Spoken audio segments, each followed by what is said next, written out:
Hi. So I found myself slipping into a very not great Irish accent a lot. A lot. Honestly, a weird. The frequency of occurrences.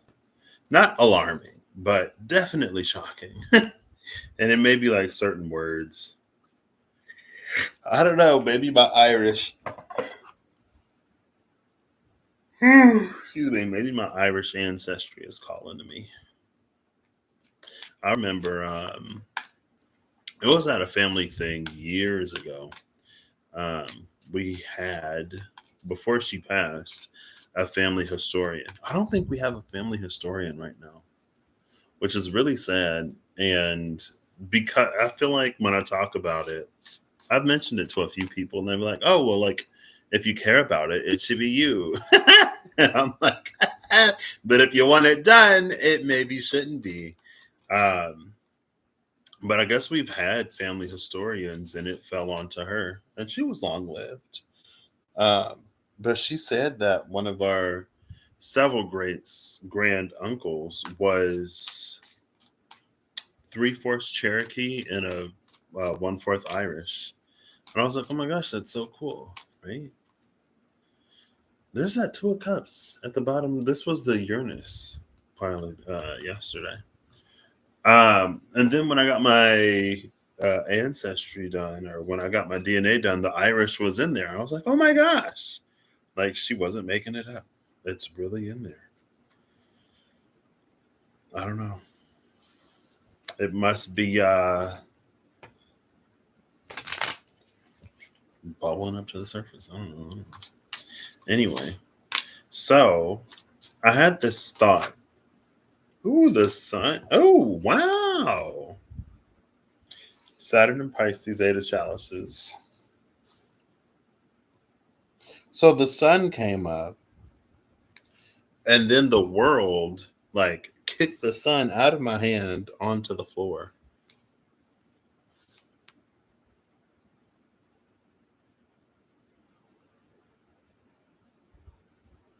The sun and the world. Interesting. The lighting is honestly probably about the same as yesterday. The lighting situation is going to be what it's going to be. The eight and the two of cups is the ten of cups. Hey, Holly, how you doing today? I am doing. I'm doing very well, honestly. Excuse me. Personally, see, I almost did it. Personally, I'm doing well. I am grateful. I continue to remain in awe of the coincidence of circumstance, or I guess I should say the coincidence of circumstance.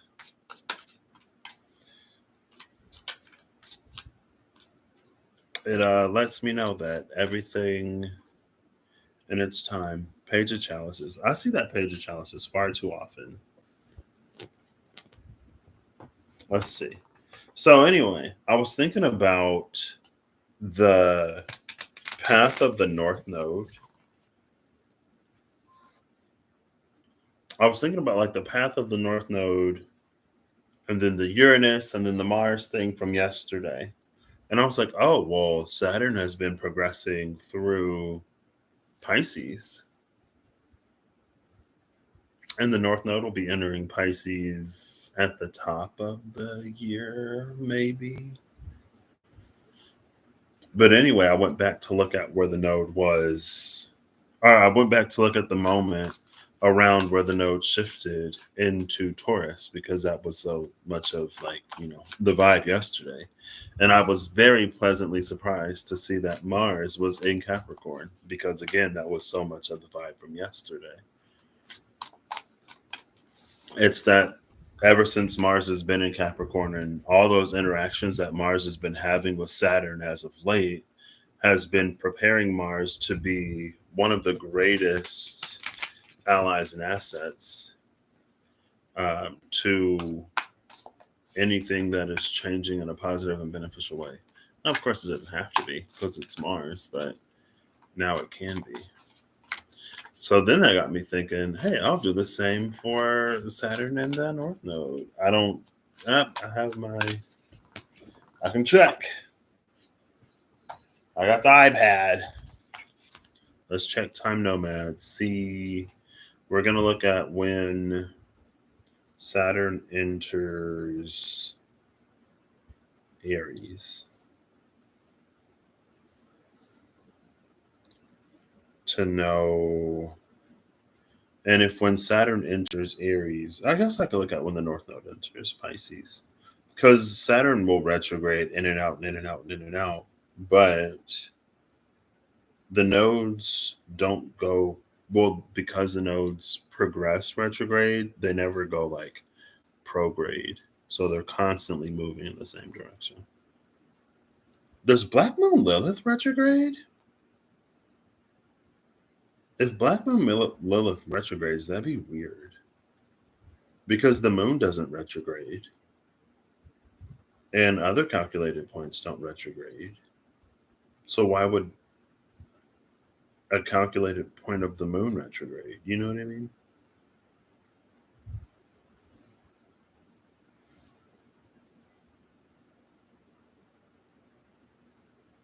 I don't think so. I never thought about that. The fact that Black Moon Lilith never retrogrades. I mean, it might. I know Lilith, the comet, retrogrades, or the astral body Lilith retrogrades. But anyway, let's bring this up to today. So I was gonna do what I did yesterday, but for Saturn and Pisces and the North Node and Pisces. For why, I don't know. Just to see if anything of note comes about. Ooh, wow, whoa, whoa, whoa, whoa, whoa, whoa, whoa, whoa, whoa, whoa, whoa, whoa, whoa, whoa, whoa, whoa, whoa. So now the moon is 26 degrees. So just now, almost like 24 hours after yesterday, we have Uranus at 26 degrees, 22 minutes, Mars at 27 degrees, 8 minutes. So not a full degree, still within a 1 degree, or within a 1 degree, or not a full degree, less than 1 degree. And the moon is at 2613 right now. So we do get that opposition. Where was the moon? The moon was in Scorpio last time too. And seeing that, I don't know, it just like validated or verified. There's a feeling of like something coming from beneath the surface, or that like 12th house type feeling that I was like, well, my moon is close. So these are like conjuncting my moon. So maybe that's why it feels 12th housey, the back roads to me. But the moon is also participating. So what am I looking for? The North Node. The North Node will cross the in 25 weeks. Oh, that's the South Node. I'm looking at the South Node, but it's the same. In 25 weeks and 5 days, on January 12th, 2025, at approximately 4:56 a.m., the node will cross into Pisces, Virgo. Right? Yeah, I can just click on the moment. Where are we? Yes, yes, yes. Pisces, Virgo. So at that time, it looks like Saturn will still be in Pisces. Oh, what am I doing? Show degrees. Thank you.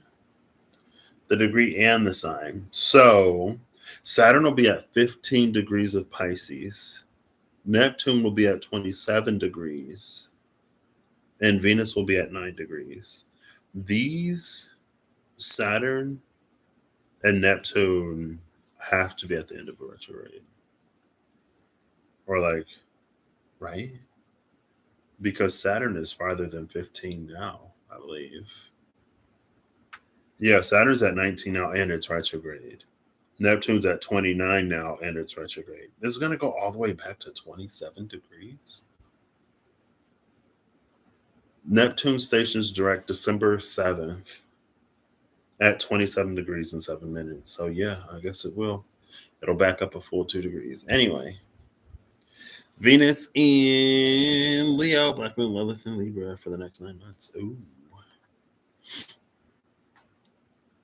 So they'll both be in Pisces. Now I'm like, well, when are they going to conjunct? At what point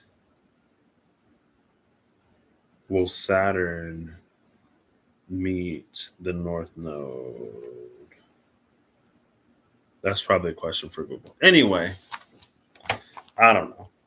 I was like, I did the whole, I asked Siri, I was like, if Siri says tails, we'll see. Siri said heads. Hey, Siri, flip a coin, please.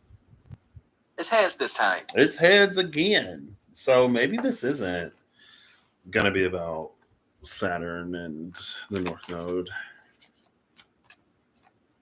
Well, let's see what's up.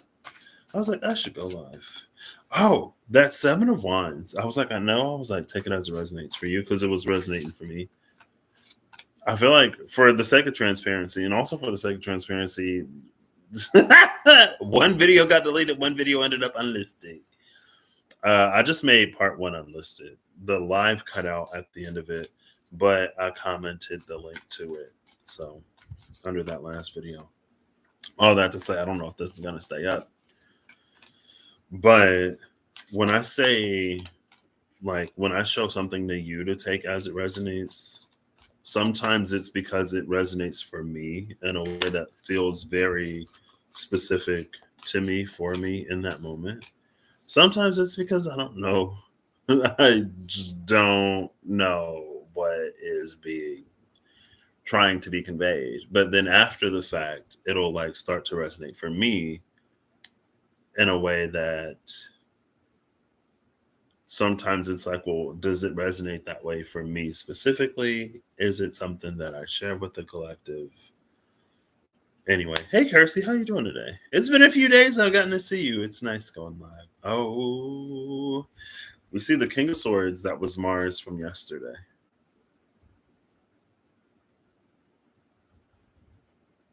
And it doesn't look like, honestly, maybe that's something about the King of Swords I never noticed, really. This is one of those cards where not much moves. But for King of Swords fixed there, the only thing that moves is you can see the gem on his crown sort of glint. If it'll pick up on the camera.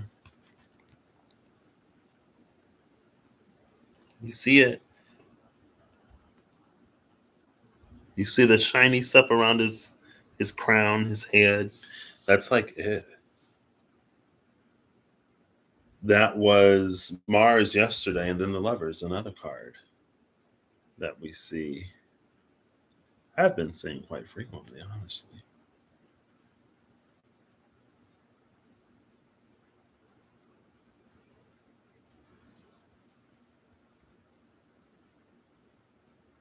This is such an interesting energy together. I was going to say the Seven of Wands because there was the energy of Mars is learning to do on a larger scale what Mars is already like knowing to do. Like the next part of Mars's evolution is to operate at a grander scale. And with the Seven of Wands, it was Mars opposing, like, our Mars tackling 6 things instead of like a 1-on-1 or a 1-on-2 or a 1-on-3.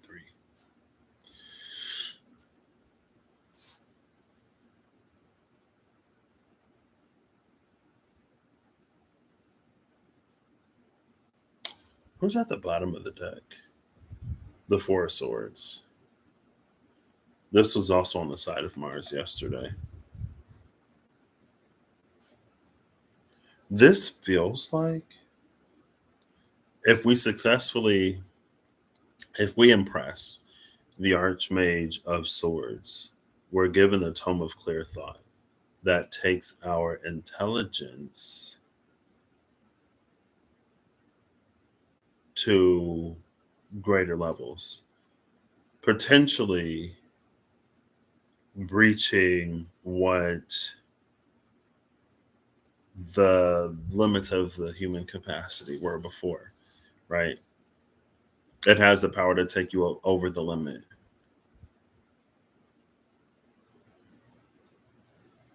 Now, intelligence, I'm pretty sure it's intelligence. It affects things like investigations, while wisdom is your um, perception. Tome. I should use my phone, but I'm picking up the iPad. Tome of Clear Thought. Pretty sure it's intelligence.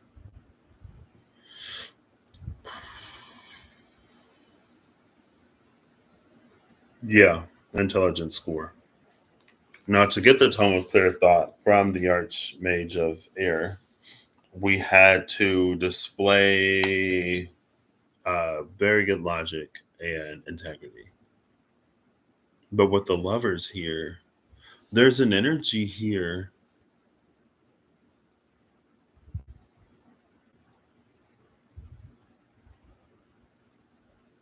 I love this card.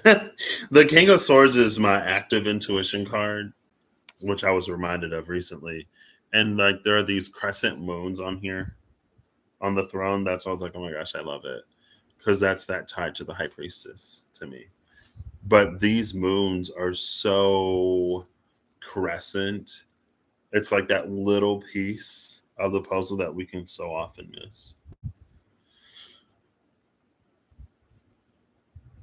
But it's like with this intelligence that surpasses our own capacity in the past. I wonder if this is almost like a choice or decision that we wouldn't even be aware of. It's either that or it's this energy of like us choosing something that we would never choose. Like of course, I was just watching a show and somebody was presented with two options. There was a king who's asking an otherworldly traveler who his daughter should marry because his kingdom faces a threat that he recognizes he has grown too old for. And there's the warrior and the lover. And he's like, who should my daughter marry, the warrior or the lover? And he poses the question. And then there's this box that pops up and it offers two options. And the otherworldly traveler just says a third option that wasn't like presented. Like, not only was it not presented when the king asked, but as the prompt was displayed, that third option didn't pop up, but he chose it. Who was at the bottom of the deck? The Four of Swords, yeah. And I'm not surprised that the Four of Swords is here because it feels like whatever this choice is, or however this sort of reads, it lies in that domain that the Four of Swords like opened up to. Because it was the Ten of Swords in the back that pop out the three swords in the front. Now, this energy is what led the Queen of Wands to an Empress status. And so, like, she's invited into the major arcana at that point. And I guess the same is true here too. This has given me almost. I wish I had like timestamped those videos. Every now and then I reference them, but it's given me the energy. It's given me the energy of the three judges of the underworld, mostly two, but the three because there are three of them. Kings Aeacus, Rhadamanthus, and Minos, and how they were seen to be so. Their judgment was so extraordinary in life that in their afterlife they're granted this position they're welcomed into the major arcana fold, basically, because of their exemplary display of integrity and intellection in life. But again, that's what the tome of clear thought has the power to do. It can take your intelligence beyond the soft cap, I guess, or the hard cap of 20, where you could have 22 intelligence.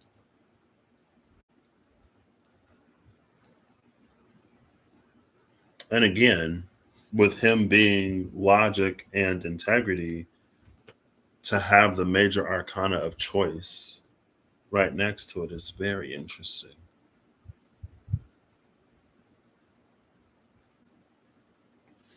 What does this mean? I don't know.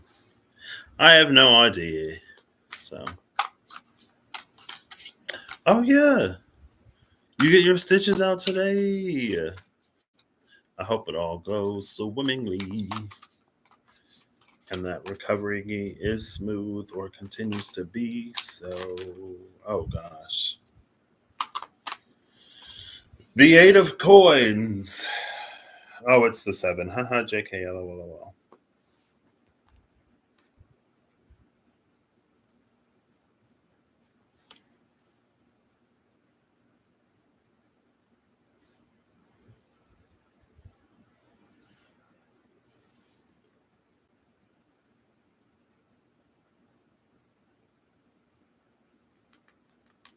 This is. There's an energy here of like striking gold.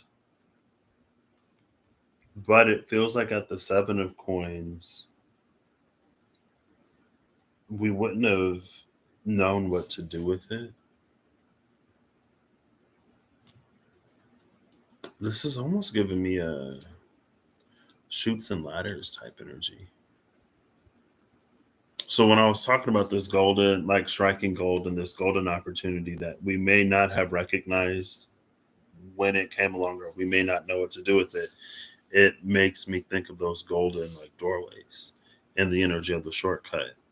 And it shoots and ladders because it's like it's a shoot in its like fluidity, but it's a ladder in its mechanism of like going higher. But it's like sliding up instead of, you know, climbing up. It slides up because it's almost like there's something with the 7 of coins. There's something that you work for, and then all of a sudden, it's almost like there's something that you're working on, and then you reach the point where it starts to work for you, and it starts to run by itself. The magician at the bottom of the deck.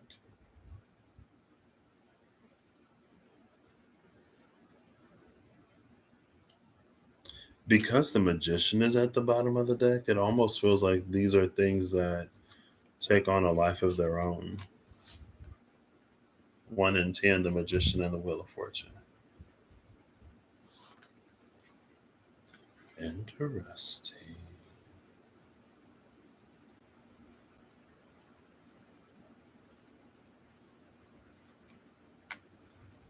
I kind of look before and after the 8 of coins because it comes after this.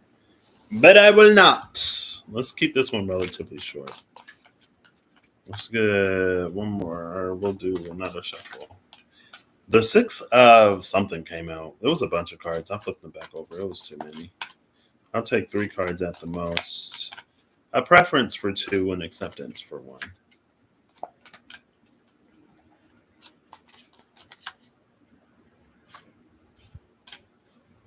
I guess it's this striking gold. And there has been this like undercurrent of energy, or there's this like the things that are transpiring beneath the surface. Now the 5 of coins is here. 5 of coins, the Hierophant, and the Fool. It's the bottom of the deck when I stop shuffling. This is interesting because in the coins are outside of the church. The Hierophant is inside. And again, it's another minor major combo, 5-5 too. Um,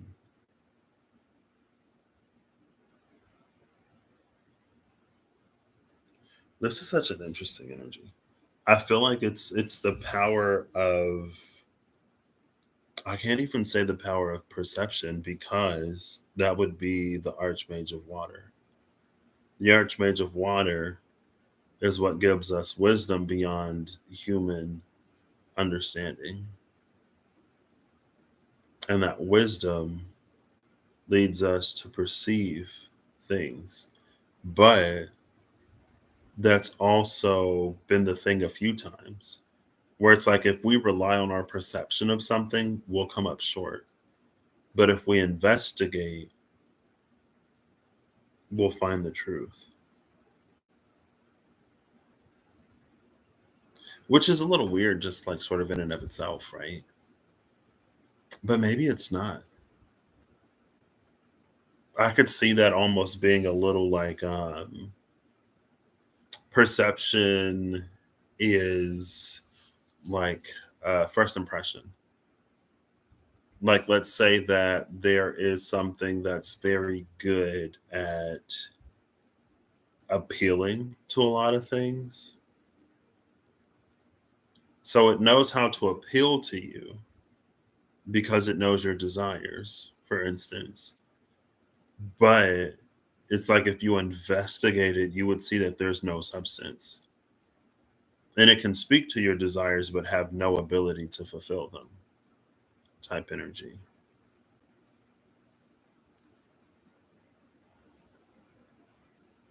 And this is so not like old school Jesus, the Hierophant and the Five of Coins.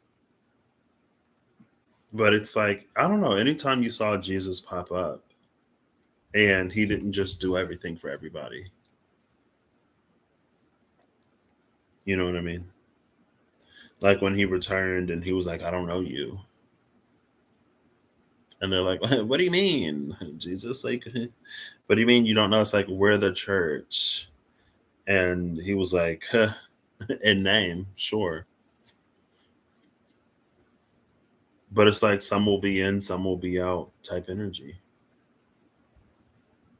And because this is like clarifying the Seven of Coins, it's this energy of like everyone had a chance to grow, to cultivate, to nurture, to tend to take care of whatever it was that we needed to take care of to find ourselves in the presence of this Hierophant. And again, I love this Hierophant because it motions to the divine above. This isn't the pope, preacher, or pastor that stands in the place of the divine. That's the one that truly leads others to it, for them to know the divine for themselves.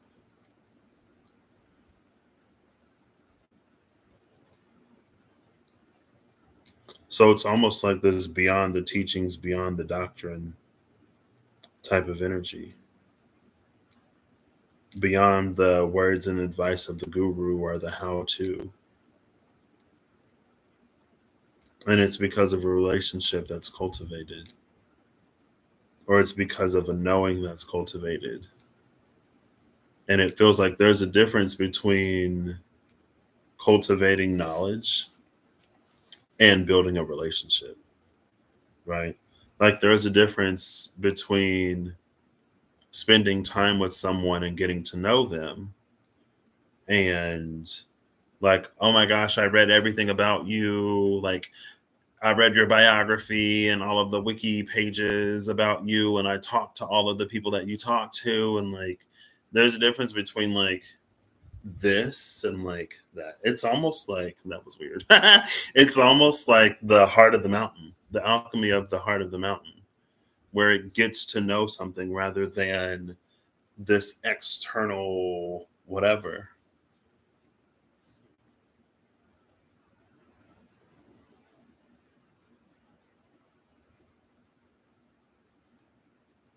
This is so interesting.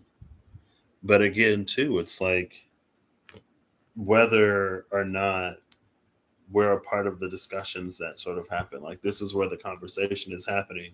These are the ones waiting for the ruling, waiting to see how things shake out, or waiting to see how things play out.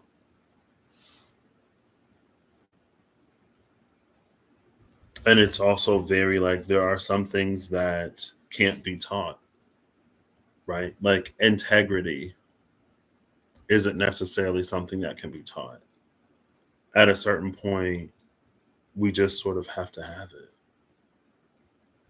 I think we can be taught integrity in the ways of, like, there are mistakes that we make in life, and then there are lessons that we learn through life.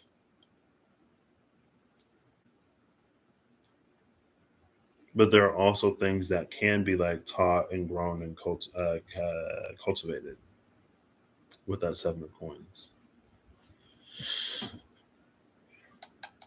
And the fool is down here. Did I look at the bottom of the deck? Because the fool was at the bottom of the deck under the last 2 cards. What was it? The magician? Was it the magician and the Wheel of Fortune, or was it something in the fool? Or were these the cards at the bottom of the deck? These may have been the cards at the bottom of the deck when I stopped shuffling. The 5 of coins, the Hierophant, and the fool. And again, the fool is like brand new everything. A brand, like, it's a new lease on life. This fool is giving me Fool 2.0. And the Fool 2.0 is the fool that's made its way through the major arcana. We saw the sun in the world at the beginning before I even started.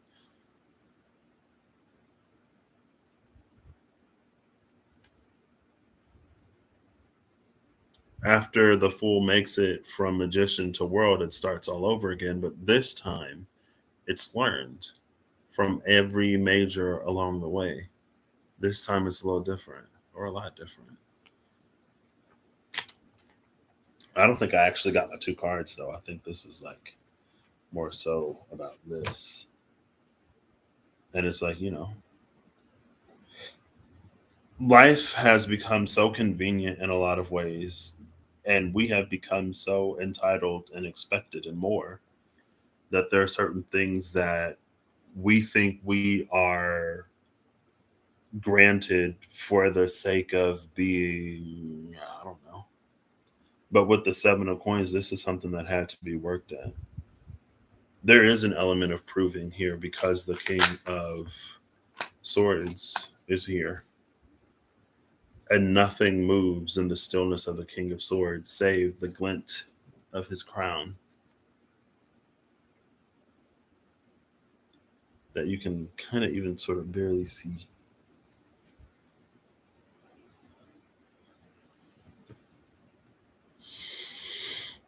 Nine of Chalices. This is Jupiter and Saturn in Pisces. 9 of Chalices came out, and the 8 of Chalices at the bottom of the deck. The Emperor is beneath that 8 of Chalices, and I'm not surprised to see him there.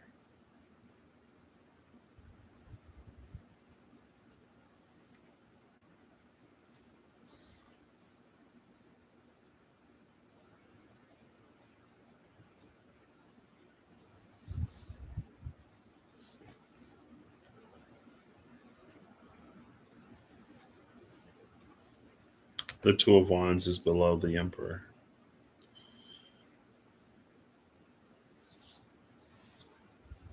You see that? And look at, like, both of them are holding this sort of like spherical orb. And the king and the emperor, you only see it as this like crystal ball orb type thing. And the 12 wands, you see it as the world. Under that is the death card, and under death is the high priestess.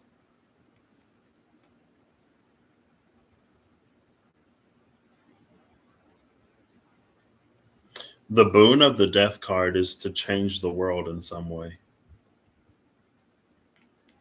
or to change an aspect of the self in some way.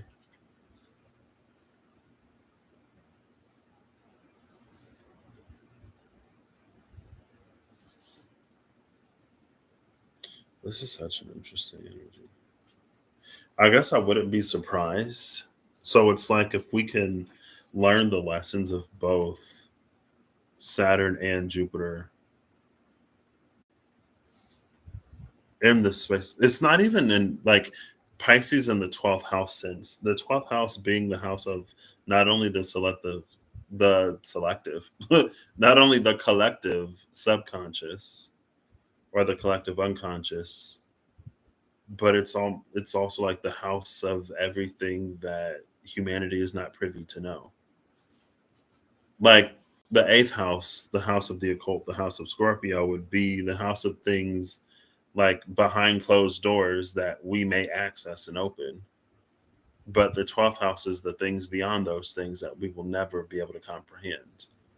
That it is not within the capacity of a human mind, soul, heart, or whatever to know. The realm of things that are truly unknowable,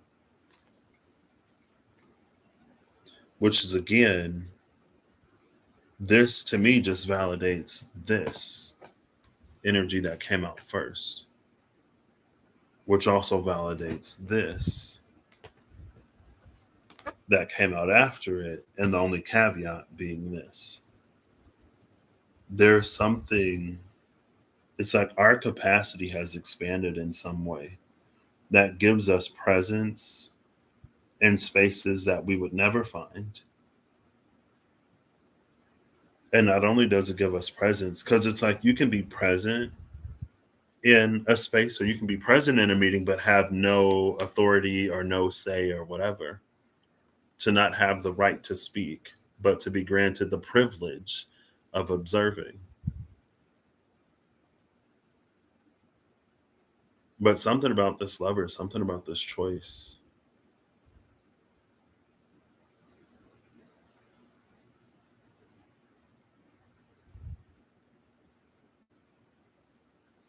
and again it's in our ability to simultaneously, and I don't know if this is an ability that we gain after we have this increased capacity or if it's something that we display. I don't know where it fits, but to be both Saturn and Jupiter in that space of the unknowable. And of course, like there would be an emperor there. Of course, there would be.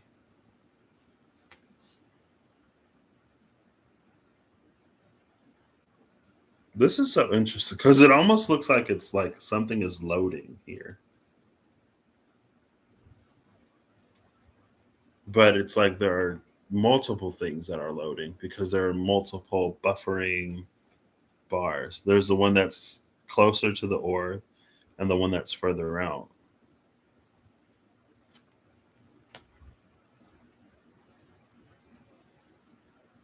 And I think oftentimes, like, it's not beyond human capabilities to see this one, the buffering bar immediately outside of the orb, but to go this far out, to cross that chasm. Y'all remember when the firmament came out? And it was like heaven was the thing that divided the firmament. So below the firmament is earth, and above the firmament is something that's beyond even heaven. It's like the space in between these two, like that's the space that divides the firmament. That's essentially heaven, where all of those things take place. And this is outside of even that.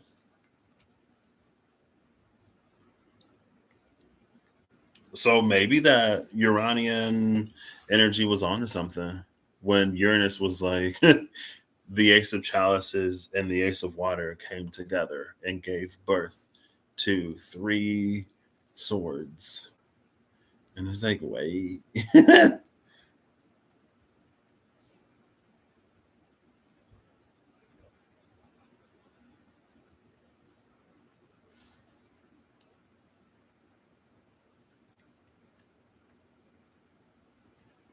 I'm also not surprised to see these here together because it makes me think of in Avatar The Last Airbender when Aang went to the temple to learn how to And I guess the blocked chakras or the energetic centers being energy sinks came up yesterday. But it was like to reach the avatar state, he had to let go of all of his like desires or whatever.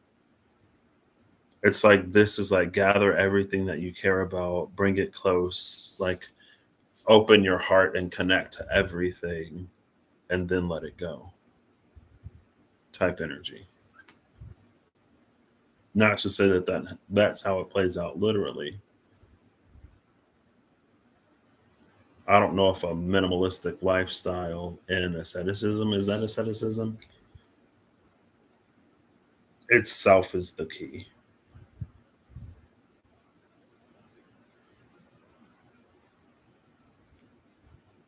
Cool. I'll end this here.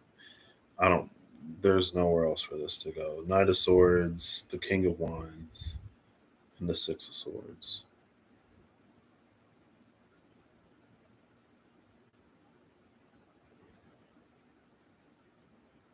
Yeah.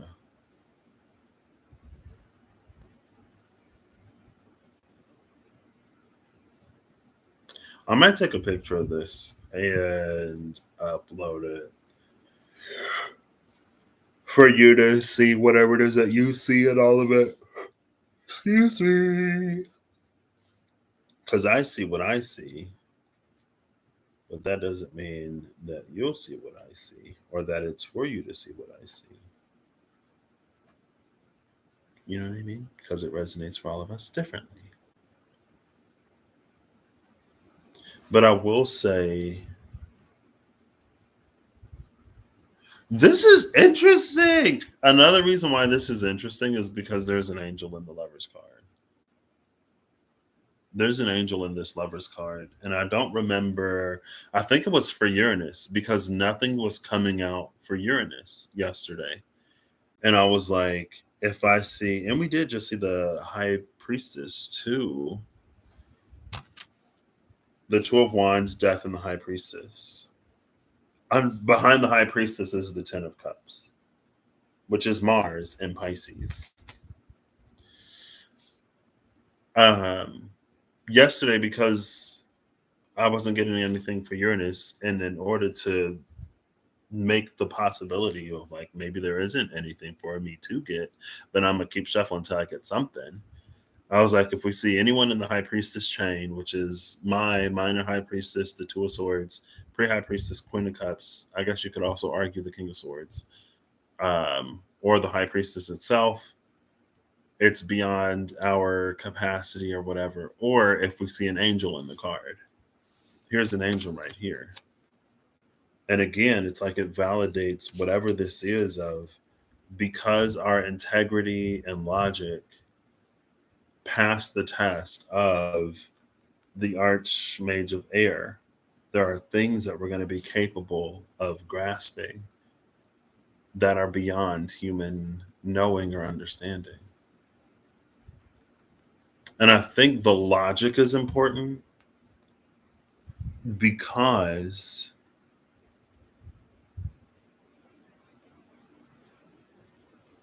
it's like logic and reasoning is important because we as people, we do our best to make sense of the world around us and the things that are happening in our lives.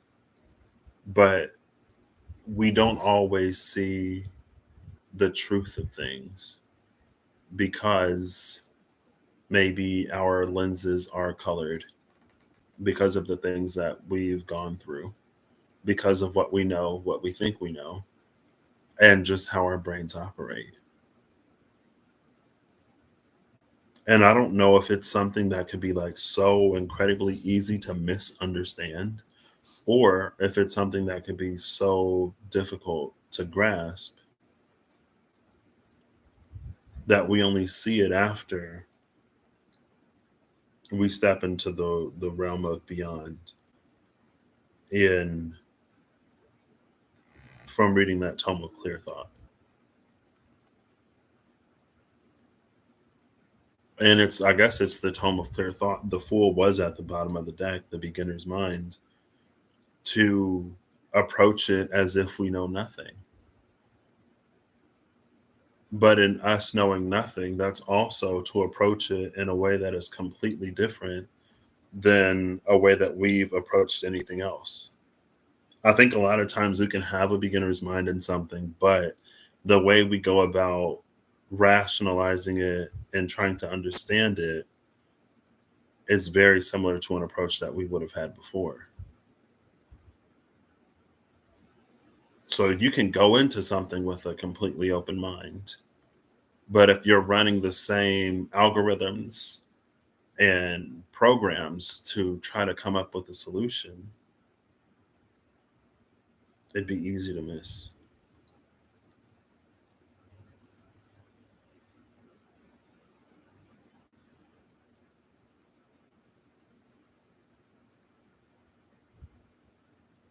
Another thing I wanted to point out is that under the Hierophant, which is why I looked at the angel, under the Hierophant, again, the Hierophant motions points up to the above. What is above the Hierophant is truly above the Hierophant.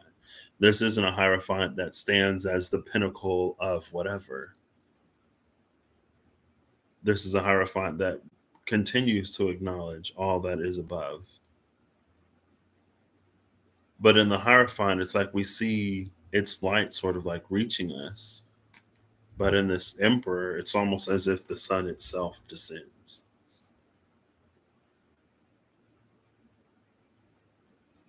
The Emperor is a lot closer to the thing than the Hierophant is. But it's not the Hierophant's job to be that close. The Hierophant can be an emperor in their own right, but in its duty to others, it takes a step back so that it can show, right? It's a Hierophant that's not necessarily like read this book and that book and do this ritual and then whatever. It's the one that's like go and seek your own path and get to know for yourself. Listen for yourself, learn for yourself, get to know for yourself.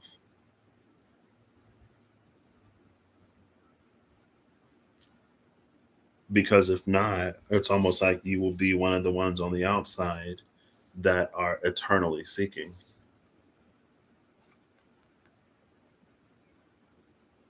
Always in the presence, but never knowing.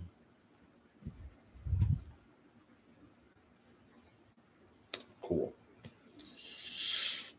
So yeah, let me take a picture of this before I forget. And then we got final cards. So then I will eat lunch and do the things that I need to do. Guess we're using the iPad today. Cool.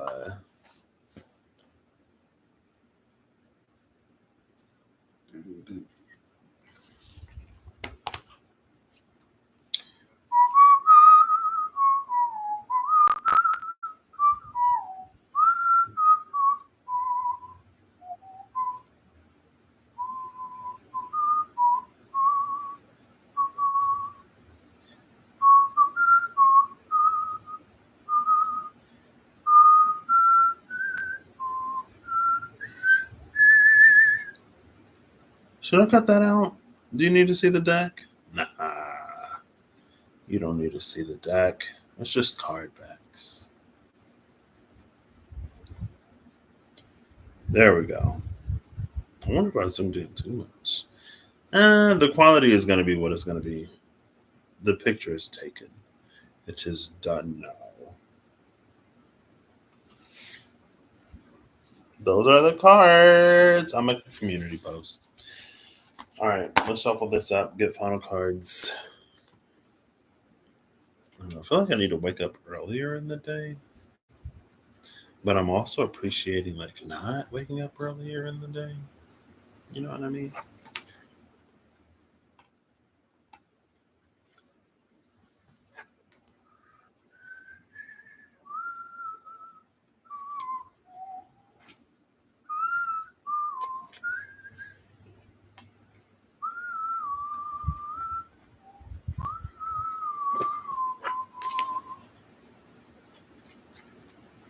You see these? Those are the cards. Thank you. The Emperor and the Two of Wands, because why not? The Five of Chalices and the Emperor. We just saw the grotesque Five of Chalices recently. The Ten of Swords in the Emperor. Also saw the Ten of Swords yesterday. The Moon in the Emperor. The Emperor, well, the Moon just. I was like, the Emperor is not moving from the bottom of this deck. And then the Eight of Swords and the Moon.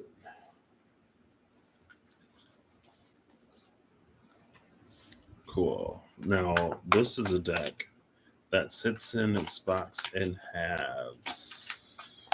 So we will have it. Half it? We will half it. There we go. It's always like one card. It was two cards today.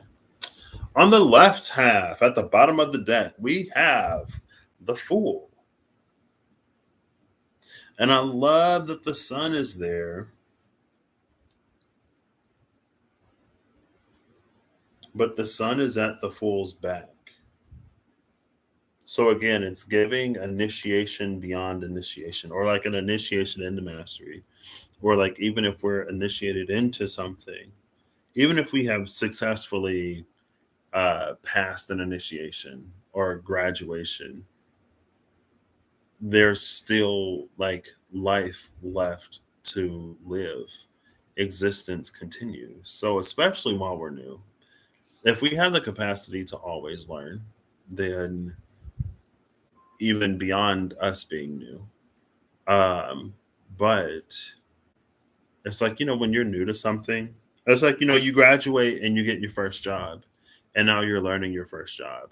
You've been on your first job for whatever, and then you get promoted, and now you're learning what your new role, what your new duties are. It's like, it's that adjustment period, it's that new whatever.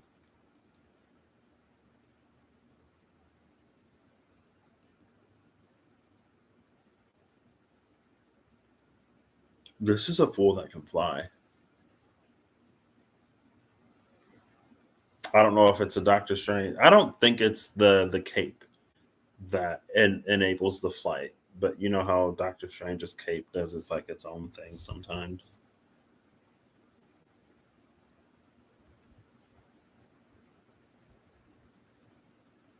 Top of the deck is the Tower. The Tower is Mars.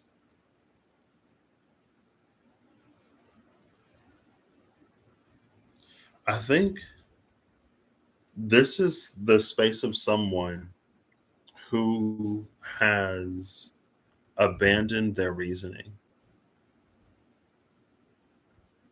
in a way of, it's like there are certain things that we believe to be possible, and there are certain things that we believe to be impossible or to be differently possible. Like, let's say people can't fly.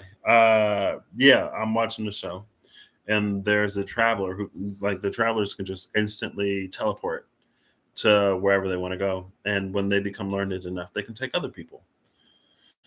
But someone loses their ability to travel. Someone loses their ability to travel. And he's like, well, I can still travel. I can get on a plane or a boat or whatever. But it's like, so it's like, we think of people flying as, you get on a plane and you go wherever. Like, imagine someone who can actually fly. And you're like, hey, we're going to fly to wherever. And they're like, okay. And then you get in a plane and you sit, and they're just sitting there confused because they're like, I thought you said we were going to fly. It's like that, but like flip it.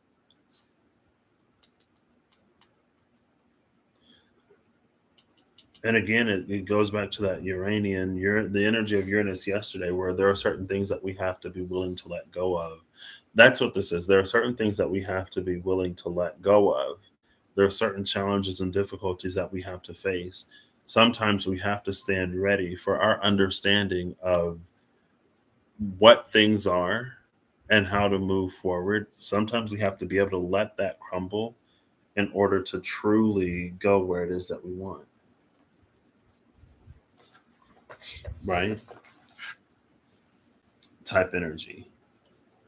Also, the tower is Mars, so that's you go. Excuse me. The bottom of the other half, we have Jupiter in Pisces, the Nine of Chalices.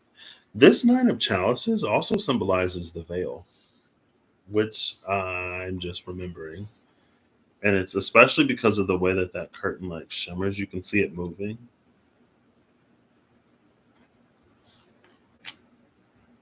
Behind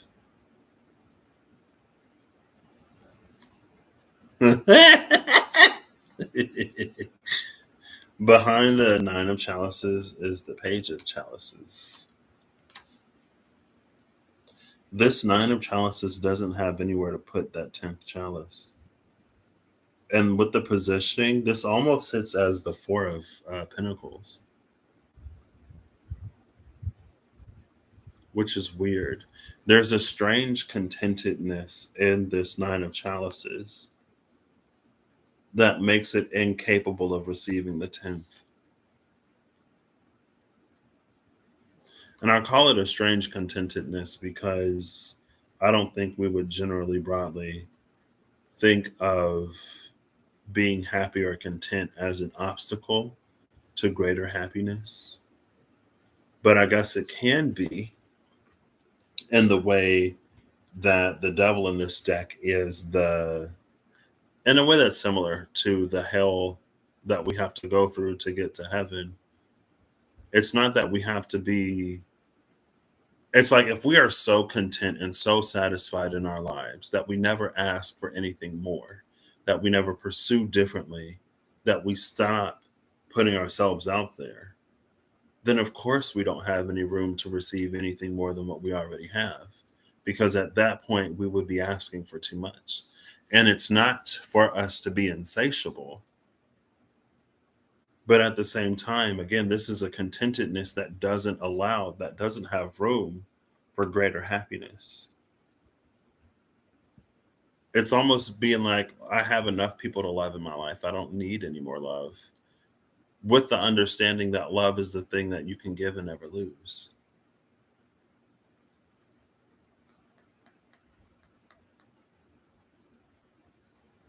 Behind this Page of Chalices is the Emperor. Again. Now, I'm not going to look through these cards to see where the 10 of coins is because this is the end of the video. But that is interesting.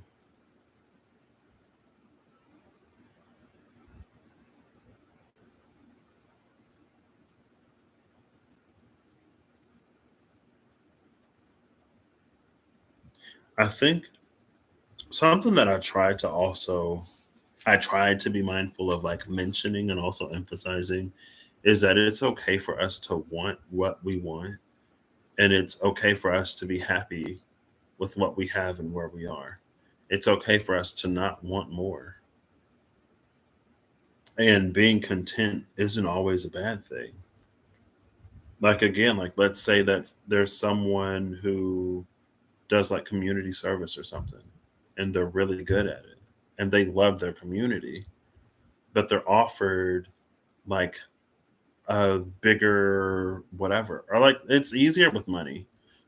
It just is. Like let's say that there's someone who works in the community who is very comfortable, very, very comfortable, and they love what they do. And they're offered a job where they make more money or whatever. And they're like, I don't want it because like they're fulfilled. They love the community that they're in. And like that is their reward. That is the thing that they desire. It's not the money or the house and the cars and the comfortabilities in life. It's the ability, the privilege of serving a community that they love and care about so deeply, of giving back, right?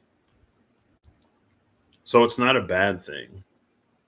to be content with where we are, to be happy with where we are, to not pursue more.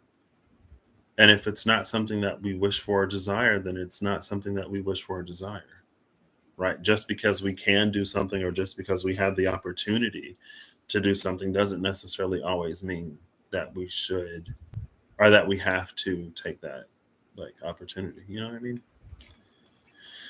Top of the deck is the Four of Chalices, which may be exactly that.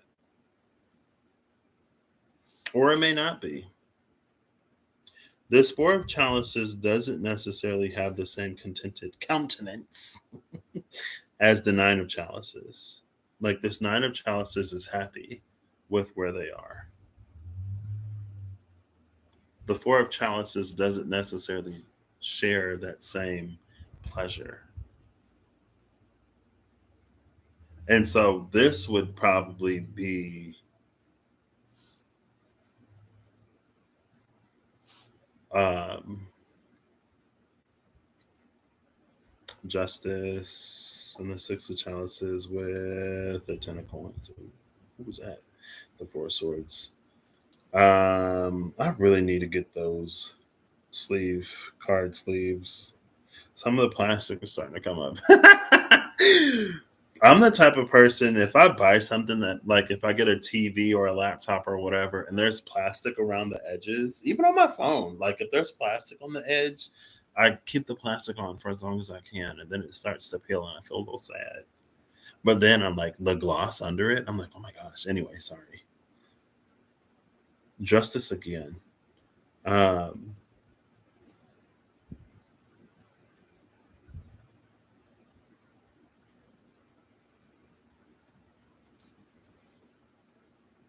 Maybe this goes back to that first message, which again,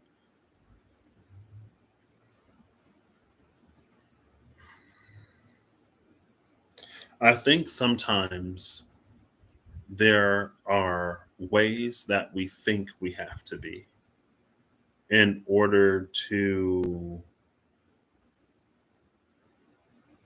get something, to be something, or to be perceived as such. I think sometimes we become good at deceiving ourselves into thinking whatever it is that we're thinking. Sometimes it's beneficial, sometimes it's more detrimental than we realize. And sometimes in denying ourselves certain things, we also deny ourselves the chance to experience more. I feel like so much of, I guess, since I've been here, honestly, right? Maybe, potentially.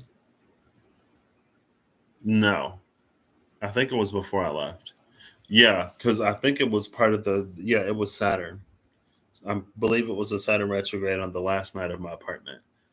Um, so within the past month, there's been a lot of focus around like what we wish for and what we desire. And there's been the intrigue. I'm not going to say envy and I won't say the petty jealousy, but I will say the intrigue. There's the intrigue of people outside that's like, oh, if I knew I could have wished for that, then I would have wished for that. But at the same time, it's like, again, it's not what you wanted. If you wanted it, you would have wished for it and you'd have it. Whatever you have is what you wished for in some way, and what you believed or allowed, what you believed you were capable of receiving, or what you allowed yourself to receive. Generally, non-specifically, especially now. So maybe like in hindsight, it may be one of those because maybe we're in this energy now, or we're coming into it, or we've just stepped out of it, and now things will begin to be fulfilled or whatever. I don't know. Second full moon Capricorn. That's where the video cut off. Wow. So the last half of that cut off.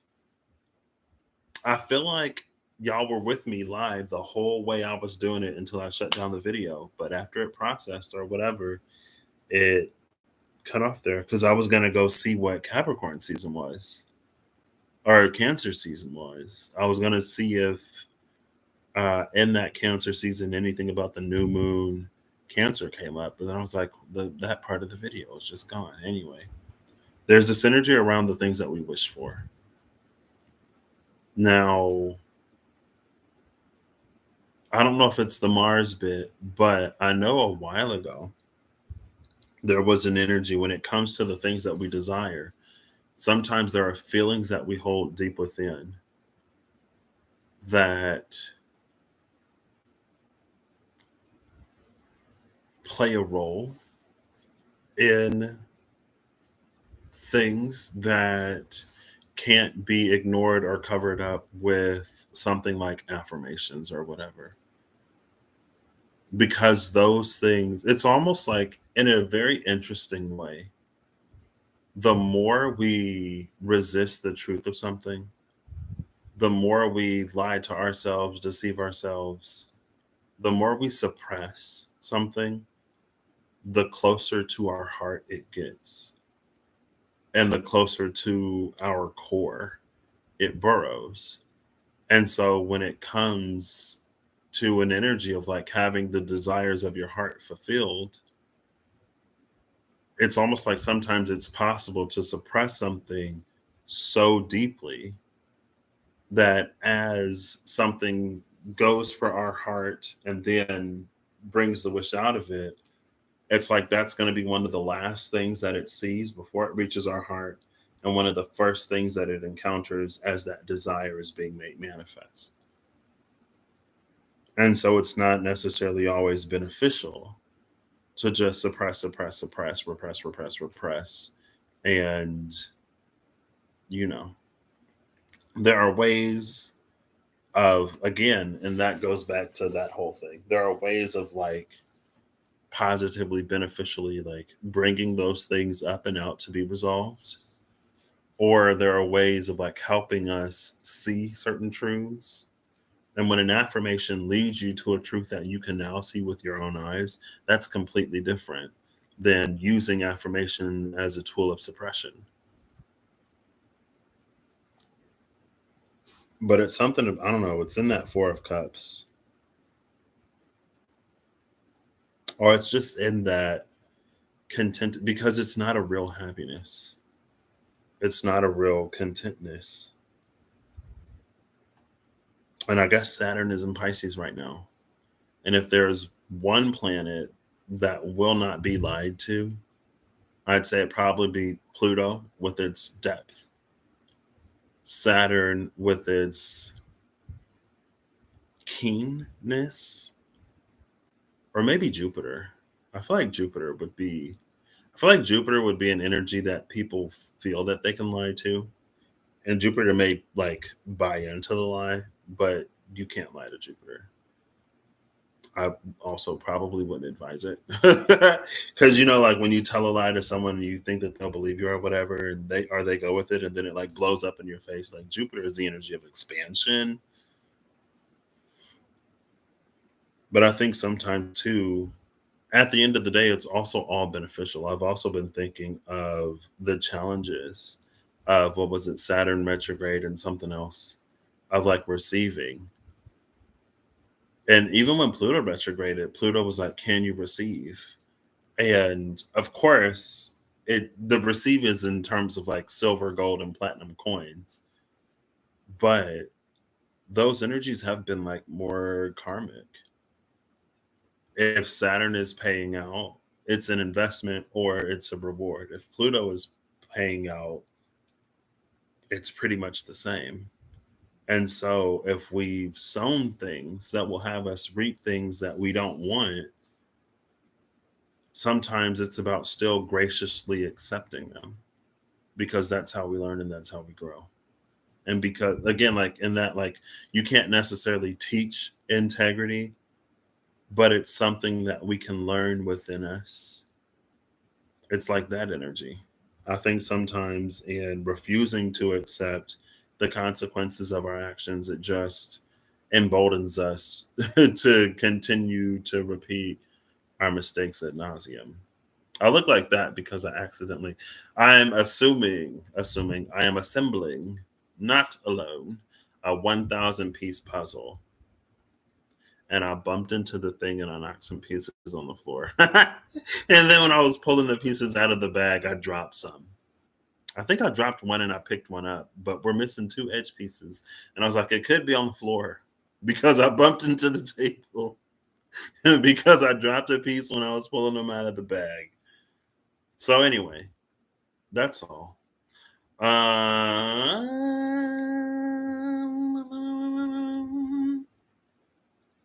I think for me,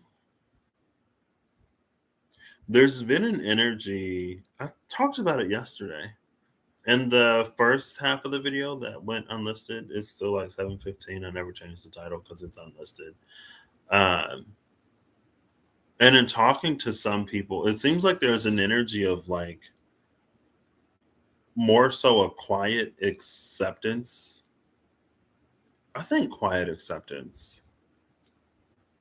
Uh, Instead of like an uncomfortable truth, it's been like comforting truths. But yeah, it's the type of comforting truth that, like, if you've gone through something that may have been like harrowing or difficult or kind of sort of where you hit your head up against the wall because you don't know why things are going the way that they're going or whatever, like you don't understand. And then there's a truth that's told, and it's almost like, regardless of what that truth is, knowing provides a kind of relief. Or it's like these very contextual things. It's something that, because something is revealed, there is something that can be understood.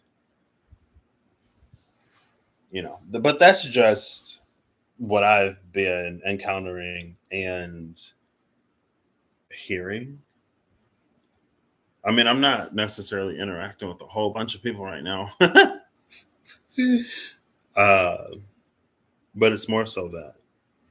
Could it be an uncomfortable truth? I think absolutely. But it's like, if you've worked through the uncomfort without knowing the truth, then to have something be revealed can be a comfort, you know, unless it's something that, you don't want to see. But that's the thing about Pluto. I don't know. I think that's also the thing about Saturn. Excuse me. I would be bold to say that my Saturn return wasn't necessarily typical. I don't know. I feel like I've heard so many people before I went into my Saturn return, I was spooked because people's like, oh my gosh, your Saturn return is going to be so rough. But I was in a time and a position in my life to welcome the guidance of Saturn, even when it was standing like right beside me. And as difficult and as challenging as it was leading up to that point, I had built a reserve of, I don't know. Also, I was able to use my Taurian stubbornness for good in my life, even when my little frail Piscean whatever was shattered. And since my Saturn return, I've seen all of the ways that it's prepared me and all of the times I could have crumbled had I not navigated it as I did. So I don't know. There has been, within the past month, but again, I feel like it more so makes sense. There's been a truth that's revealed to me in the past month that I didn't get at first. And Remy helped me like see it in a way that she probably didn't even necessarily intend. Or maybe she did. I don't know. She said it to me because she knew it was for me to know or to become aware of. And then I was like, oh, that explains so much. That explains a lot of a lot of a lot. And then I was like, wow. But also at the same time, I don't know.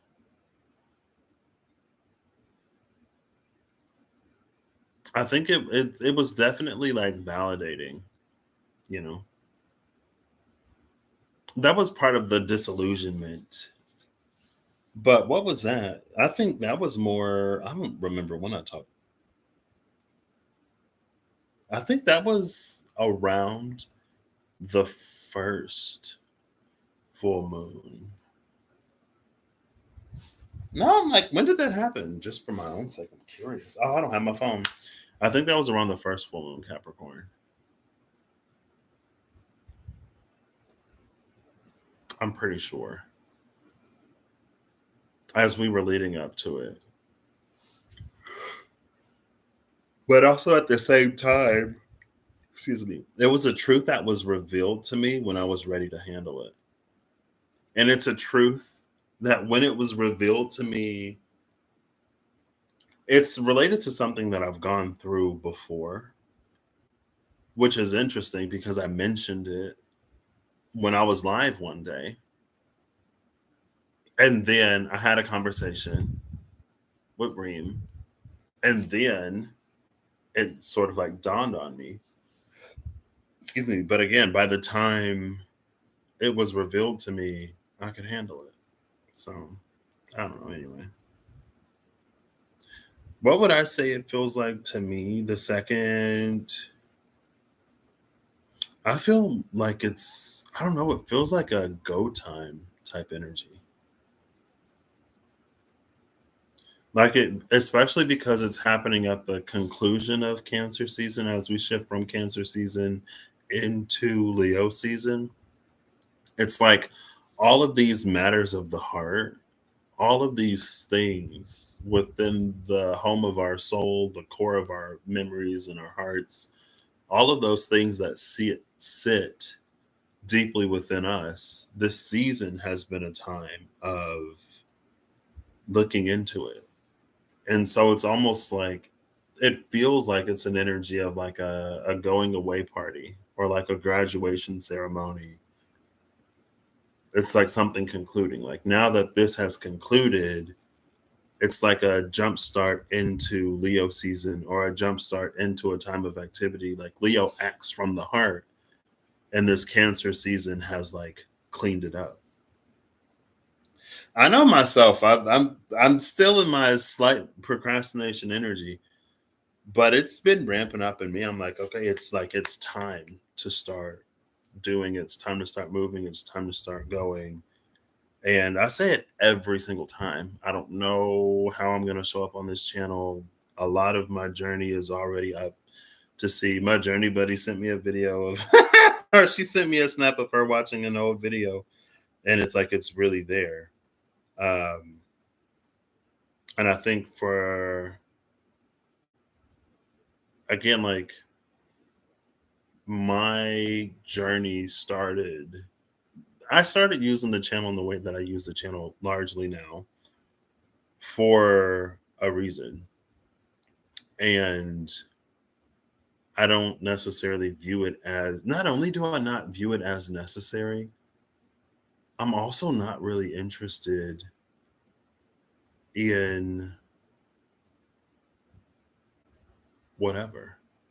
Like, I feel like I reached the point where I'm really like, we all have our own lives and our own journeys. And at the end of the day, the divine is there for all of us to get to know. And so we're all responsible for our own whatever. And anything I get on here and say and do, it's because I don't know, I care for people generally. And I can see sometimes how the ways that we're taught to move or the ways that we approach things sometimes aren't necessarily always the most beneficial because it can be so easy to put a lot of the burden of some things onto anything and everything besides us. the creatures with free will who make our own choices and decisions. And it's not that we aren't impacted and affected by things, but still, I don't know. And it's interesting. It feels like in the collective, things are starting to fall into place in a way. It's like there are some things that are falling together. There are some things that are coming together beautifully. And then there are other things that are like kind of sort of falling apart as a matter of consequence. I can see the energy of uncomfortable truths being a greater collective experience. But at the same time, it's like it feels almost karmic. At the same time, it's almost like our choices and decisions have consequences. And sometimes things don't play out or work out the way that we think they're going to when we make certain choices and decisions. But it's like it was a possibility. Just because we didn't think it would happen to us doesn't invalidate what's happening, because we were the ones who chose or decided, or we were the ones who whatever. It's very like Wheel of Fortune justice energy, but it's like justice upright, Wheel of Fortune in reverse. Like if the Wheel of Fortune seems like it's in reverse for us, sometimes it's because justice is upright. There are a lot of things that we say and do haphazardly and without regard for the people around us, the world at large, or the near to distant future in our short sightedness. But then when it sort of unravels or when it unveils itself in a way, when it plays out, it's like, well, that's not what I expected. And it's like, yeah, but these are the things that you set in motion, you know? And that can be in our own personal lives. It doesn't have to be in a larger global context or whatever. Because again, we're the ones that make our choices and decisions. We're the ones that move and navigate. And for all of the empowerment that we are bestowed to move and navigate differently, it's not always the choice we make. We choose to expect and manifest and hope and not do. If you don't give something legs, or if you don't give something a foundation that can support it, then of course it's going to crumble. And for the things that we manifest, sometimes we are that thing's foundation, right? It's like to set out on a project that is going to be costly and to have no resources through which to see it to its end. We can expect things from others. We can hope that things will work out at the end of the day. But ultimately, when we set out with nothing, we left ourselves open to that, potentiality. I don't know. Anyway,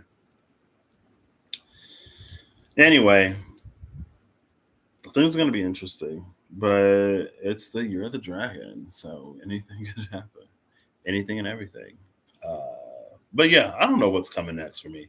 I feel like oftentimes I'm like, oh, this is happening. I don't know. We'll see. Like I said, I may just like shift, like what I did today.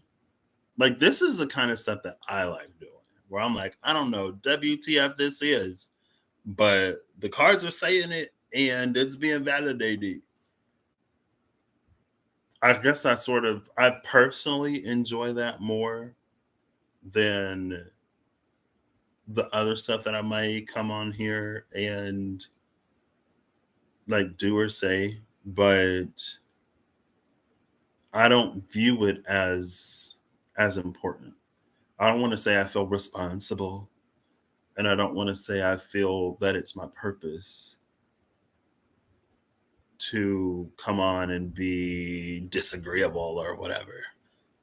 And I know that I'm not, but for the sake of being, generally telling you what I'm talking about, to come on and be disagreeable, that's not really what I want. But also, I can see an importance in some of the things being said. And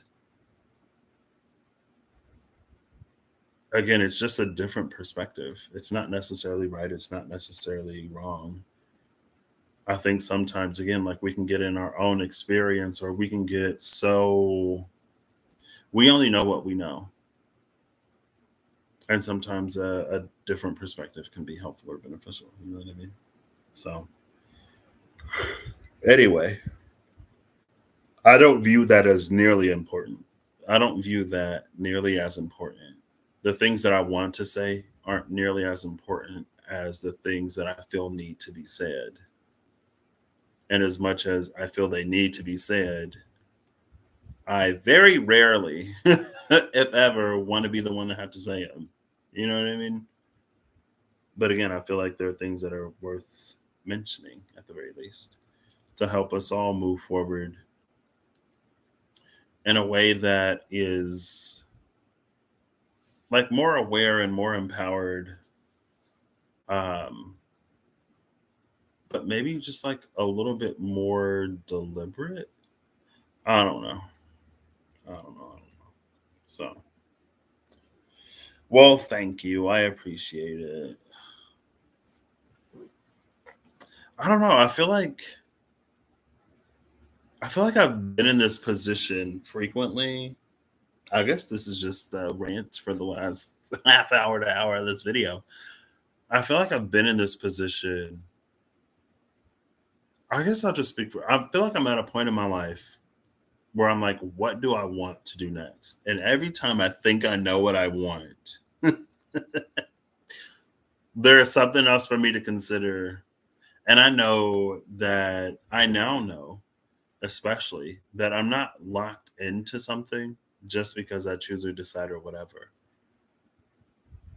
And it's like for the first time in my life, not only do I believe that nearly anything is possible, for the first time, I stand positioned to make any kind of move, regardless of how much it may frighten me or whatever.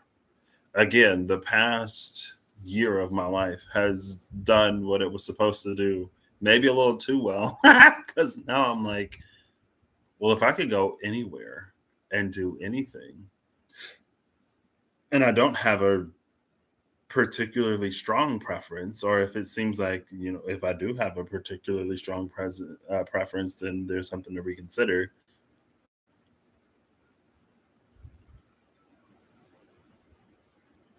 I don't know. But fortunately, I have resources that I need to be using. But again, it just feels like it's time to like make that move. I've been blessed to have the cushion that I have to be able to visit.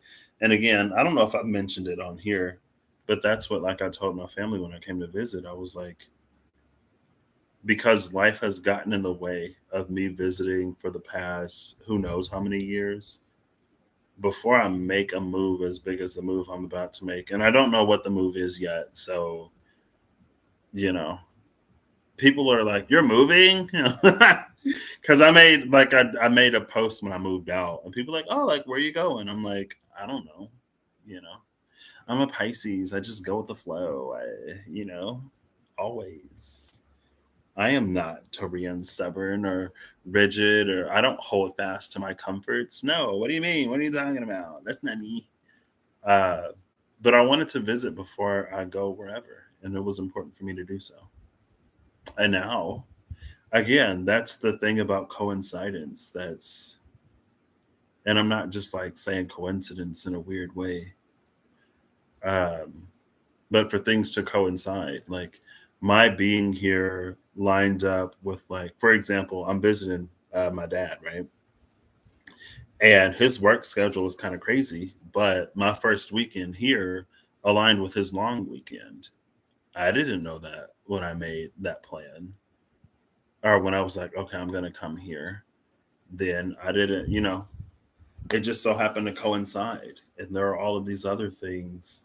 And again, I feel like conversations in general lately have been so deeply revealing in a lot of ways. I don't know. Things are almost always that deep to me, but it's like things to consider moving forward, you know.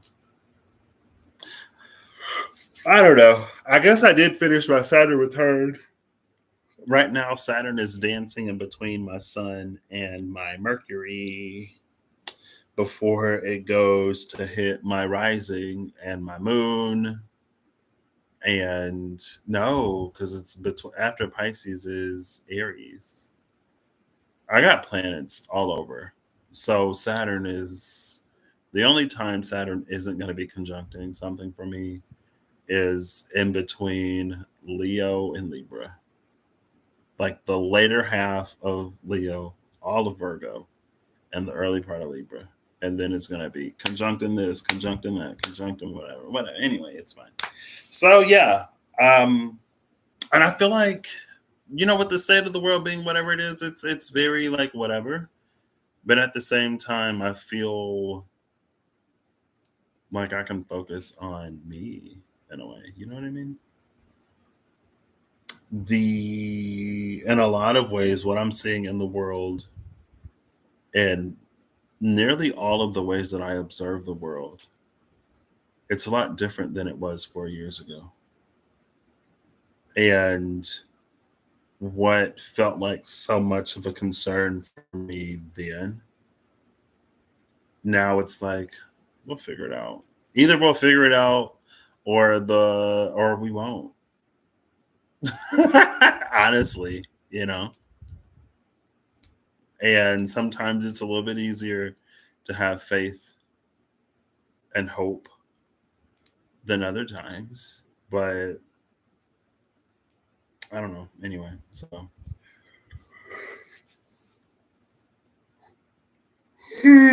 excuse me. One of the reasons why I deleted that video the other day was it was like mostly a lot of cards for me. It yeah, and then I was like, what am I supposed to do like for the collective? And then the Hierophant card came out, and I'm like, no. I'm like, no.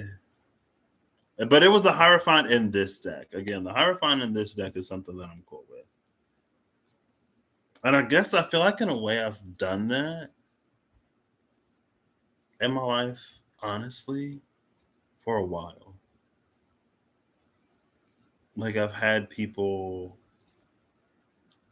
for some reason, not that I'm not intelligent, but I feel like there's who I am and then there's who people perceive me to be. And sometimes I feel that people have this like warped perception of me where it's like they see me as more of something than I am.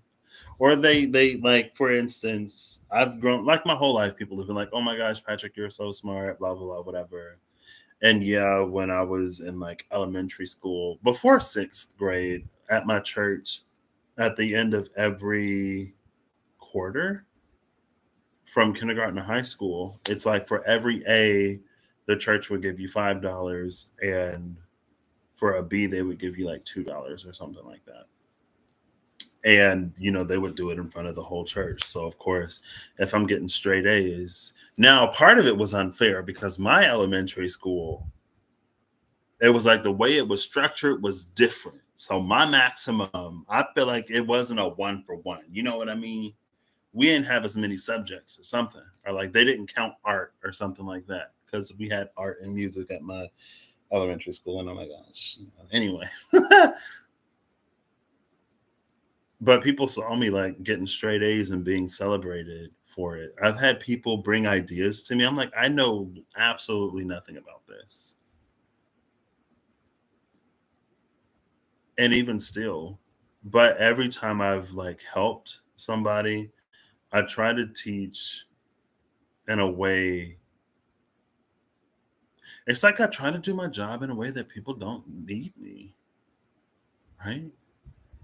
If someone's like, "Hey, can you help me study for this?" And I'm like, "Sure, but let me like while we're studying for this, let me try to also teach how to like you like little tricks to maybe remember things so that you don't have to come and ask me to do this again." you know? Like I've never been comfortable really being that person. Like you can ask me my opinion on something and I'm like, "Yeah." But if you're like they're like when people are like, "Oh my gosh, like you're so smart. Can you help me with this?" I'm like that wasn't like you could just ask. I don't know. Anyway, it's fine. I guess I've been in this position for a while. Not necessarily in the same ways, but also, I generally care for people and I want people to like do well. I feel like too, I feel like people, I've gotten an interesting lens on seeing people who kind of sort of don't see their own intelligence or like there are times when someone will seek me for something that like they're perfectly capable of doing. And I know that, I mean, myself, I'm sure I'm the same. There are ways that I'm capable that I don't necessarily perceive myself as capable. But it's like, I don't know, I feel like a lot of the people who compare their intelligence to what they perceive of as mine, like they're a lot smarter than they think they are. And that's too why sometimes I'm like, you don't even like need my help. I don't mind helping, but like you don't need it. You know that, right? And so maybe that's a lot of what I do over here carries over to like empowering people to like know that like you're capable of this. I don't know. It's fine.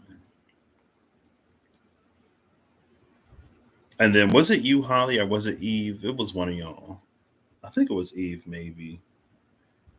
I hate when people. I don't hate it. I understand it. Where I'm like, we're like, you're so whatever. That's why you should do this. Like, you're not some power obsessed whatever, and you actually care for people. So like, you should be a leader. And I'm like, ew. I'm like, no. Like, who would choose that? The people who choose that sometimes aren't the best at it, but I don't want it either. You know what I mean?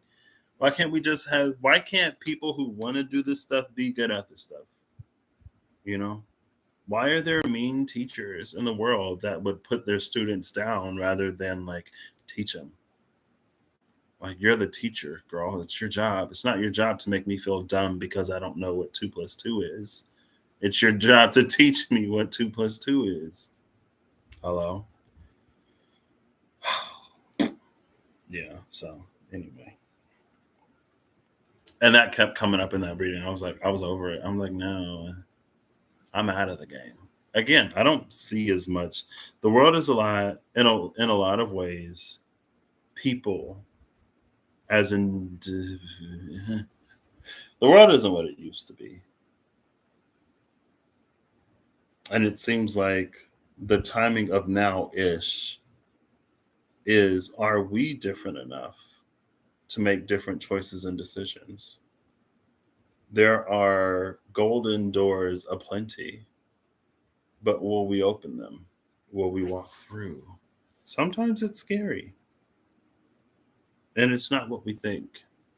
Sometimes it's exactly what we think and it's even scarier than we thought. I don't want to be Bob from Stranger Things telling any little Will, I had a nightmare one time and I faced it. I just had to look at it and say, I'm not afraid of you.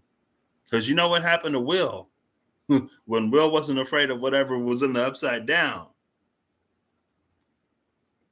Bob's nightmares had, and Bob's nightmare and Will's reality, not equivalent. But I did just see another show. I literally just finished the episode um, where they're like, sometimes all that's left to do is face the thing that you're afraid of. Anyway, it's fine.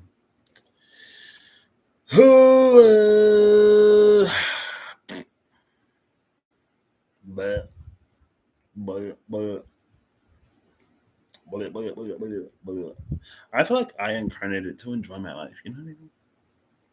If I want to be a little hedonist, I don't know. Because even then, sometimes I'm like, oh, this isn't fun. Anyway,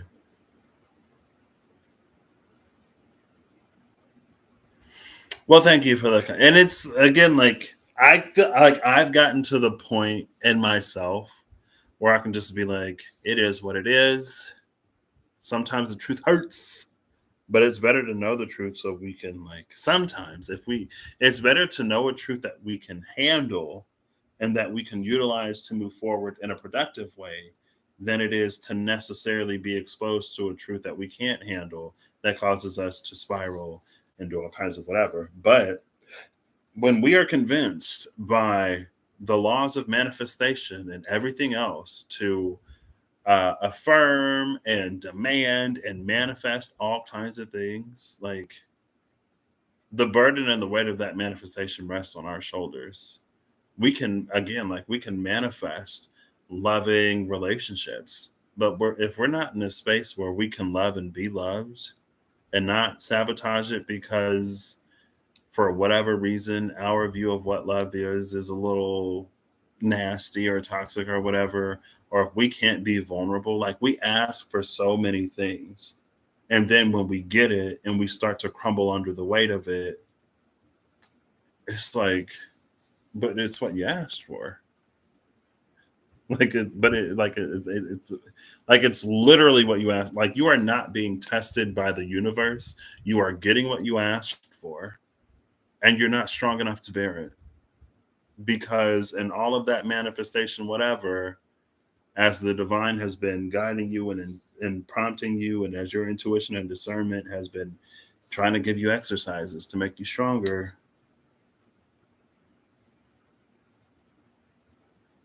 I know, but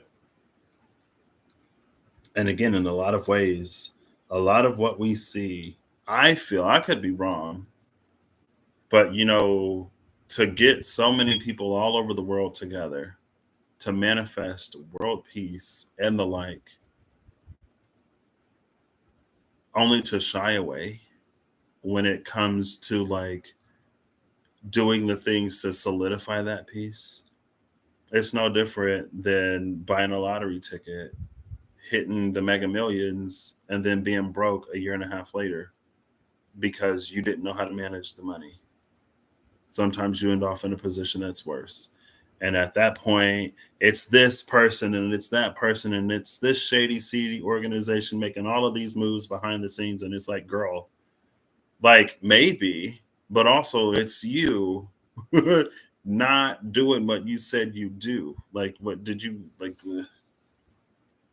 And I don't, yeah, I should have just ended this video. But again, people are going to do what people are going to do.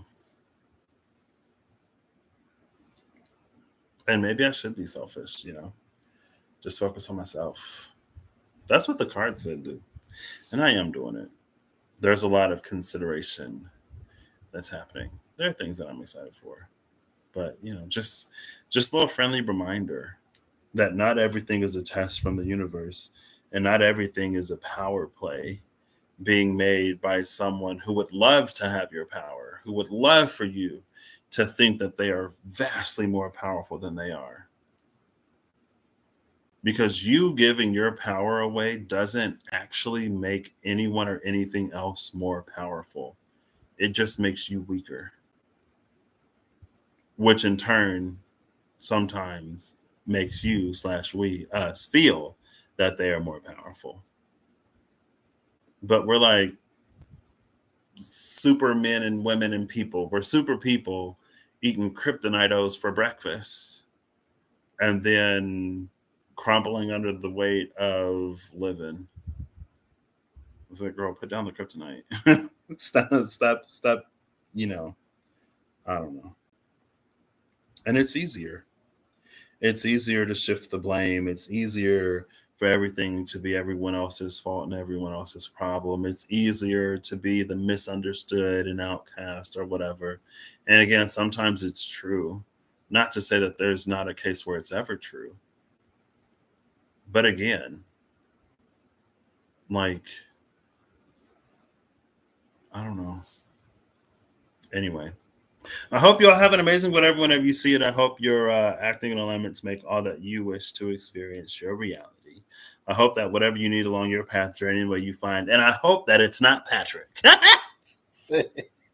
I'm kidding, or am I? I'm just playing. I mean, I really do, because if you know, if it reaches, but again, like that's my thing. Like I would hope, I don't know, like get to know the divine for yourself. I really, truly, legitimately feel that if there is something that you want, the divine will configure the conspiring of life to get you there. Sometimes it is confirmation or validation, especially depending on where we are within ourselves. I don't know if I completed the thought earlier, but I am where I am now because I received the support that I received when I needed it. So for all of the times that y'all affirmed me when I thought I was being a spicy little chili pepper, and I didn't want to necessarily be on here all like mad and angry and yelling and whatever. But now I'm like, if I gotta be a little spicy, I can be a little spicy, and I ain't got no problems with it because it doesn't benefit anybody, especially ourselves, to go around thinking that. And again, it's not to say that there aren't forces at play that have their own agendas and their own ability to do whatever. But also at the same time, it's like, what do we do and what are we doing? What did we do in terms of like, well, what did you ask for? You asked for world peace. To bring peace to the world, there is healing that must be done to the world. And for things to heal in the world, we must be made aware of them. And to heal those things in the world, we must use the power of our awareness to bring them to solution and resolution, not use our power of awareness to shift it away from the very things that could lead to that healing. And do you know how maybe the archons and the whoever were so excited when humanity got together on those days of the 4/4 or 5/5 2020 2021 global day of meditation? They were overjoyed. You know why? Because they knew that, all right, they're asking for something that's going to bring all the ugly up to the surface. And we know that pretty much none of them are actually going to look at it. They're giving us free reign to do whatever we want to do, because when the stuff hits the fan, they're going to dip, they're going to split. Nobody's going to be here. Again, I feel like we're not as encouraged to build the foundational muscle to bear the weight of the responsibility of our manifestations.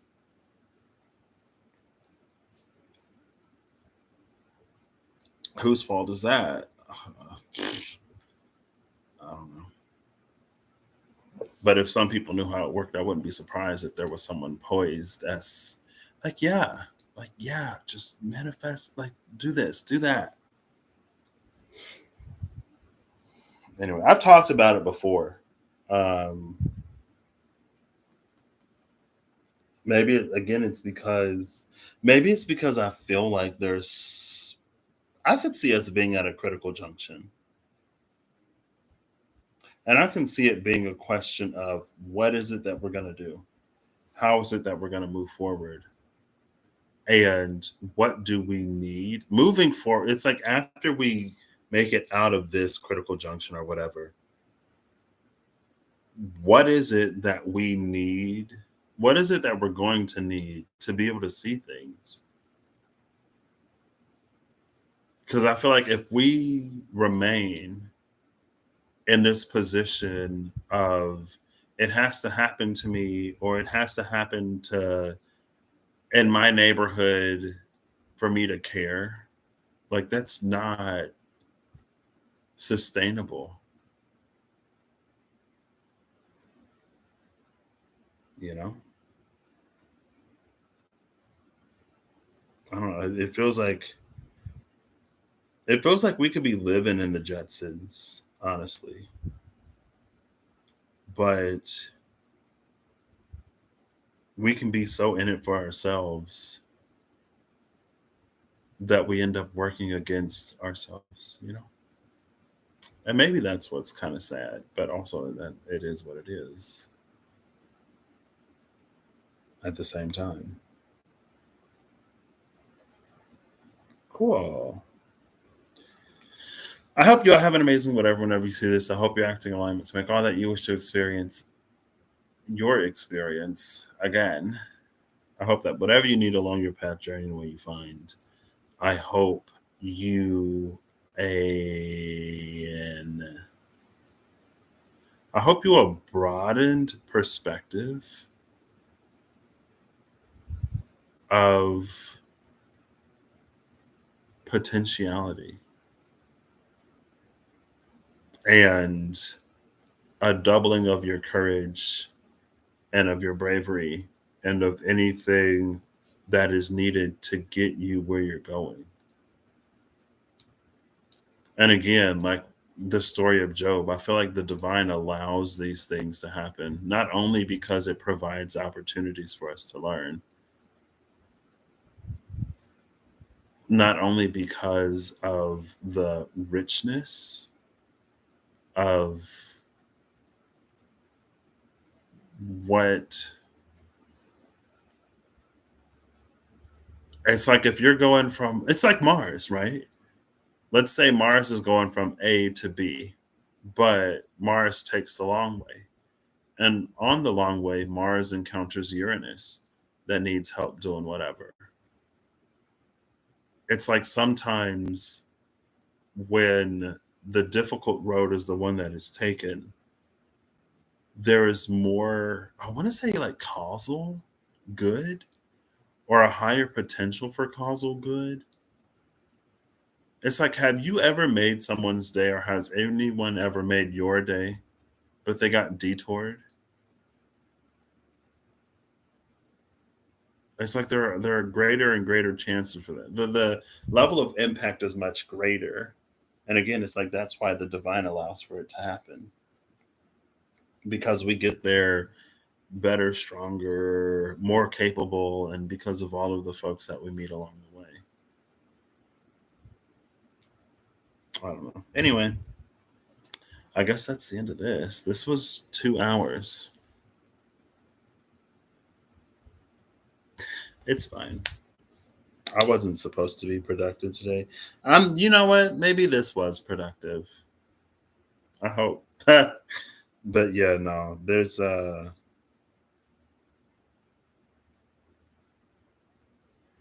I think now is the time. I just remembered the command tower that came out in the Dungeons and Dragons Magic the Gathering. There has been an energy of a sort of evaluation for a minute. Also, the energy of like benefactors and patrons.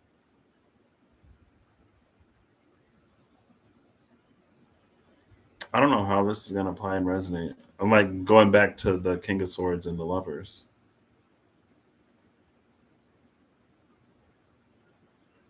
Because again, there's something about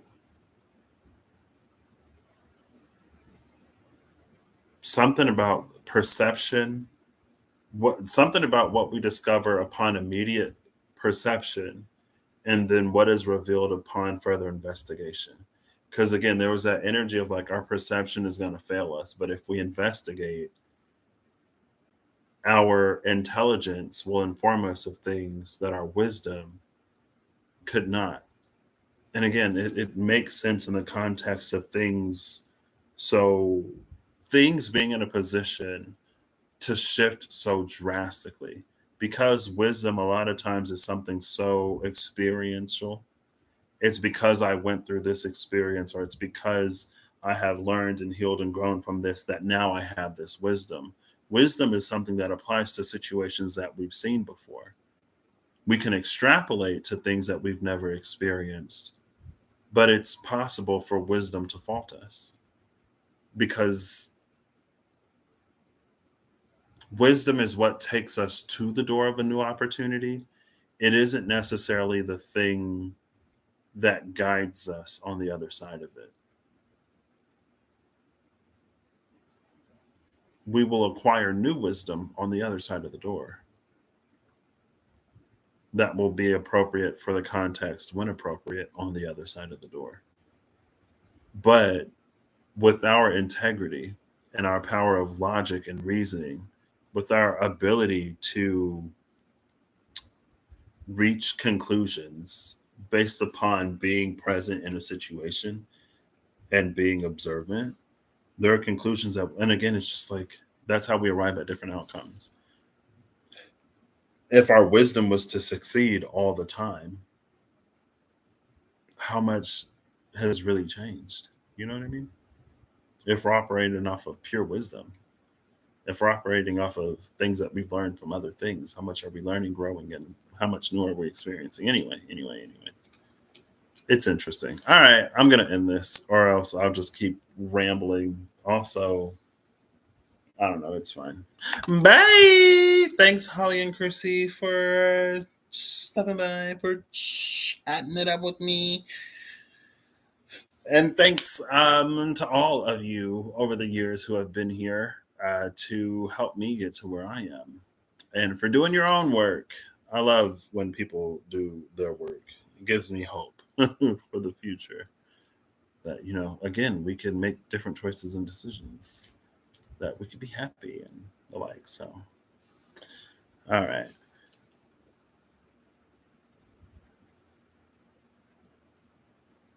Oh, it was weird. There was a point in this video where I looked up and I was like looking at the clock and it almost looked like it did a weird like bendy thing, like a little weird like warpy thing, and I was like, okay, and I just kept going. So I would come up with some clever instruction to give you at this point, but honestly, that's for you to like. I am such a respecter of free will. Um, where it's like it's probably a little not like trickstery, but it's just like if you are committed to being miserable, I'm going to respect your free will to be miserable. I'm going to use my free will to not be. But if that's what you want to do with yours, far be it from me for me to wish anything better for anyone than they actually want. And I know again, like it's not always beneficial to push someone into something before they're ready, right? If a baby isn't even like crawling yet, why would you task them with running a half marathon where you gotta run? You know what I mean? Or whatever. So anyway, I don't know. All right. Disregard this ticking, talking clock. What time is it? Oh, I'd say that is what angle is that? That looks like 3:15. 3:10. I don't know what. Hold up, I gotta look up. Ugh. Oh, not even 310 yet. I wonder what angle that is.